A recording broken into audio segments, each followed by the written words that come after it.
చంద్రబాబు నాయుడు గారు ఎంత కఠినంగా ఉంటారో నేను ప్రత్యక్షంగా చూశాను. అది డెమోక్రటిక్ ఉంటారండి.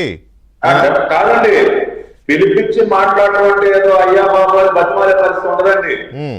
చాలా కఠినంగా ఘాటుగా మాట్లాడతారు చంద్రబాబు నాయుడు గారు. ఏదో బతిమాలి పొద్దుగించే నాన్న ఇది తప్పమ్మా ఇట్లా చేయబాకమ్మ ఇలా ఉండదు. ఆయన దేనిలో అయినా కాంప్రమైజ్ రాజీ పడతారేమో కానీ డిసిప్లిన్ విషయంలో రాజీ పడనటువంటి వ్యక్తి నారా చంద్రబాబు నాయుడు. ఆయనకి ఎవరిని ఎలా దారిలో తీసుకురావాలో ఆయన బాగా తెలుసు. అందుకనే 40 ఏళ్లుగా ఇవాళ ఆయన పార్టీని ఎక్కడా కూడా గాడి తప్పకుండా నడిపిస్తూ ఉన్నారంటే ఆయన కొన్ని విషయాల్లో ఆయన చండ శాసనుడు కాబట్టి ఇవాళకి తెలుగుదేశం పార్టీ ఒక పద్ధతిలో ఒక క్రమశిక్షణగా నడుస్తూ ఉంది.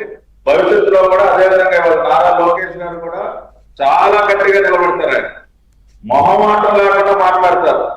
మళ్ళీ మీకు రాజకీయ భవిష్యత్తు ఉండదు అన్న లెవెల్లో మాట్లాడతారు. కాబట్టి ఇవాళ జరుగుతున్నటువంటి పరిణామాలను కూడా కొంతమంది విషయంలో అంతే సీరియస్ గా తీసుకున్నారు. వాళ్ళకి ఇవ్వాల్సినటువంటి క్లాస్ కూడా అయిపోయింది. ఇక భవిష్యత్తులో అటువంటి ఉత్పన్నం కాకుండా ఇన్ఛార్జ్ మినిస్టర్స్ పైన కూడా బాధ్యత పెట్టారు. కాబట్టి ఇటువంటి మళ్ళీ భవిష్యత్తులో ఉండవని నేను అనుకుంటా.